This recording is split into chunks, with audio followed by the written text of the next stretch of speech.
BRS కీలక నాయకుడు K Keshavarao party మారుతున్నారా? కాంగ్రెస్తో కేకే ఆయన కూతురు హైదరాబాద్ మేయర్ విజయలక్ష్మి టచ్లో ఉన్నారా? కాంగ్రెస్లో చేరుతారు అనే ప్రచారం జరుగుతున్న సమయంలో ఎర్రవెల్లి ఫామ్ హౌస్కు వెళ్ళి కేసీఆర్తో సమావేశమయ్యారు కేకే. అయితే సమావేశం జరిగిన కొద్దిసేపటికే ఆయన సంబంధించినటువంటి అప్డేట్ బయటకు వస్తున్నటువంటి పరిస్థితి కనిపిస్తోంది. మన బులెటిన్లో అయితే ఒక బ్రేకింగ్ న్యూస్ చూస్తున్నాం. బీఆర్ఎస్ కీలక నాయకుడు కె కేశవరావు పార్టీ మారుతున్నారా? కాంగ్రెస్తో కేకే ఆయన కూతురు హైదరాబాద్ మేయర్ విజయలక్ష్మి టచ్లో ఉన్నారు. కాంగ్రెస్లో చేరుతారు అనే ప్రచారం జరుగుతున్న సమయంలో ఎర్రవెల్లి ఫామ్ హౌస్కి వెళ్ళి కేసీఆర్తో సమావేశమయ్యారు కేకే. అయితే సమావేశం జరిగిన కొద్దిసేపటికే ఆయన అలిగి వెళ్ళిపోయినట్లు సమాచారం అందుతోంది.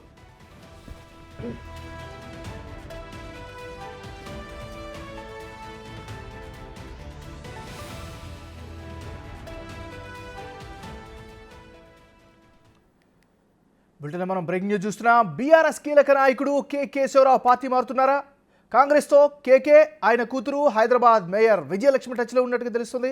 ఇక కాంగ్రెస్లో చేరుతారు అనే ప్రచారం జరుగుతున్న సమయంలో ఎర్రవల్లి ఫామ్ హౌస్కి వెళ్ళి కేసీఆర్తో సమావేశమయ్యారు కేకే.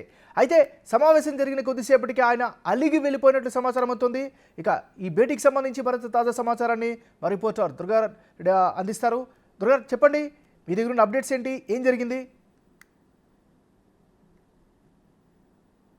ఎమ్మెన్నారు చూస్తే రాష్ట్రంలో మాజీ ముఖ్యమంత్రి బీఆర్ఎస్ అధినేత మాజీ ముఖ్యమంత్రి కేసీఆర్ కు వర్ష షాకులు తగులుతున్నాయని చెప్పవచ్చు. అదేవిధంగా ఇన్ని రోజులు 2014 నుంచి ఇప్పటి వరకు కేసీఆర్ వెన్నంటి ఉన్న కేశవరావు ఈ రోజు మాత్రం ఫామ్ హౌస్కి వచ్చిన 5 నిమిషాల్లోపే ఆ పార్టీ మారుతున్నారు, మీరు మీ కూతురు అని చెప్పి కేసీఆర్ ఆ సమావేశంలో మాట్లాడుతుండగానే ఖచ్చితంగా వెళ్లే ఆలోచనలో ఉన్నట్టు వద్దని వారించినా ఖచ్చితంగా వెళుతున్నామని చెప్పి అతను వెళ్ళిపోవడం జరిగింది. దీంతో పాటు మీడియాను పలకరించే ఉద్దేశంతో అక్కడికి వచ్చినా కానీ ఆ కేశవరావు ఆగలేకుండా వెళ్ళిపోవడం జరిగింది.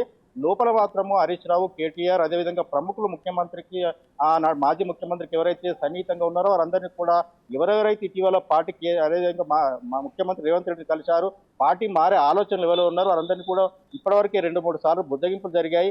మీకు ఉన్నత పదవులు ఇచ్చాము 2010 నుంచి 2014 నుంచి 2023 వరకు రాష్ట్రంలో మీరు అడిగిన కోరికలన్నీ నెరవేర్చే సమయంలో అన్ని విషయాలు కులంకుశంగా పరిష్కరించుకుందాం, ఏమైనా సమస్యలు ఉంటే కూడా పరిష్కారం చేసుకుందామని చెప్పి ఆ కేశవరావును మాట్లాడే సమయంలో కూడా ఆయన మౌనంగా ఉండి వెళ్ళిపోయినట్లుగా మనకు కొంత సమాచారం అవుతూ వస్తుంది. అదేవిధంగా ఆ మౌనం వెనుక నిజంగానే ఈ రోజు కానీ రేపు కానీ తను కానీ కేశవరావు కానీ తన కూతురు కానీ మేయర్ కానీ కాంగ్రెస్ లో చేరే అవకాశాలు ఉన్నాయని చెప్పి కూడా మిగతా వాళ్ళంతా కూడా బీఆర్ఎస్ నేతల్లో కొంత చర్చ జరిగింది.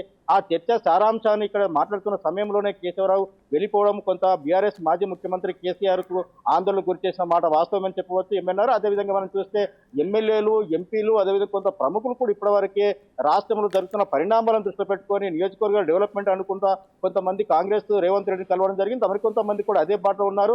పార్లమెంటు ఎన్నికలు ఉన్నాయి, పార్లమెంటు ఎన్నికల వరకు ఓపిక పట్టండి, పార్లమెంటు ఎన్నికల అనంతరం కూడా చర్చించుకుందాము, ఒకవేళ నిజంగా పార్లమెంట్లో ఎన్ని సీట్లు వస్తాయి వీరంతా మీరు కలిసి సపోర్ట్ చేయాలి అని చెప్పి కూడా ముఖ్యమంత్రి ప్రాధాన్యపడ్డట్టు మనకు కొంత మాజీ ముఖ్యమంత్రి కేసీఆర్ ప్రాధాన్యపడ్డట్టు మనకు కొంత సమాచారం అయితే